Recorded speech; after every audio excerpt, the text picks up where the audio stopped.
We are 3 days away from the black and gold, kicking off the Dennis Allen era, facing NFC South rival, the Atlanta Falcons on the road. And we're joined with one of the best beat reporters in the NFL, ESPN's Katherine Terrell. Kat, you know, the biggest storyline for me this offseason is Michael Thomas returning to the field. He injured his hamstring earlier in training camp. After coming back, will he play on Sunday? Well, we talked to Michael Thomas earlier in the week. He hasn't talked to the media much this year, but when he did this week, you could tell he was happy, excited, walking around like normal. He said, obviously, he would love to play. He stopped short of saying he was going to play, as most players will when you ask him. But I think if you read between the lines, you can tell he's going to be out there on Sunday.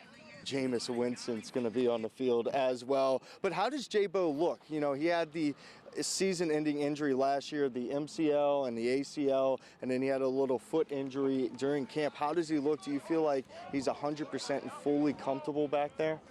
Well, I think that earlier in the summer, we were talking about Jameis Winston's knee and the knee brace and the limp, and then it gets to training camp, and we haven't talked about that at all. And I think that's a really good sign that he has recovered from the ACL. He had a minor setback with the right foot sprain, but same thing with Michael Thomas. You talk to him now, he's healthy, he's looking forward to the start of the season. I think they'd both admit there's going to be a little rust when they get together, because they've only had about 7 pass attempts between them. But I think as far as health goes, they're both progressing and getting there. What can we expect from this offense against Atlanta? Jameis has a lot of new weapons, Chris Olave, Jarvis Landry, and also Taysom Hill playing full-time now at that tight end spot. What really can we expect from this group? Well, I think if you looked at the Saints roster on opening day last year, you probably couldn't recognize or remember most of the receivers. But now, as Dennis Allen said earlier this summer, it's almost like they have a first-round pick back, getting Michael Thomas back after almost 2 full years. Then you have veteran Jarvis Landry, rookie Chris Olave. You have Taysom Hill, who's moving from the main quarterback position back to his jack-of-all-trades position. So really, the Saints can get back to what they did best, and that's spreading the ball around.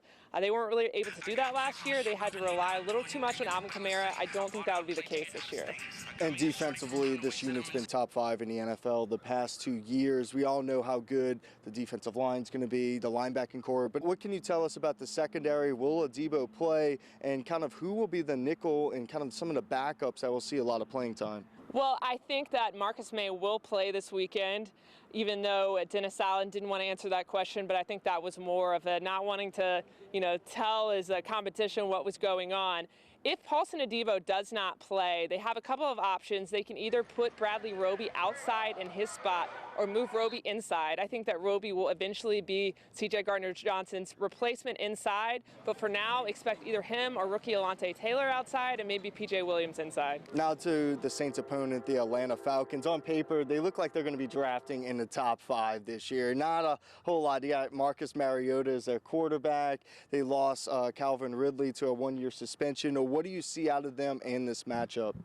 Well, I do know that we talked to Cam Jordan earlier in this week, and he definitely is sad that quarterback Matt Ryan is not around anymore. Jordan had a lot of success piling up the sacks on Matt Ryan, so Mariota will probably be a little different. But I think that you look at tight end Kyle Pitts, he's in his 2nd year, had a fantastic rookie season. They're going to be leaning on him a lot. I think the Falcons are going to go through their struggles, but they always do tend to play the Saints close when you least expect it. So I still think it could be a good game. I think the Falcons could give them a run for their money, but ultimately I don't really see the Falcons competing with the Saints for the top place in the NFC South. Score prediction? Oh, I haven't thought about a score prediction yet, but I think I would go probably with Saints 30, Falcons 21. I had Saints 24, Falcons 13. She's a really good beat reporter. Follow her on ESPN, but also where else can they follow you? You can follow me at Twitter at Kat_Terrell. I'll be live updating the game and the Saints throughout the season. All right, thank you for joining us.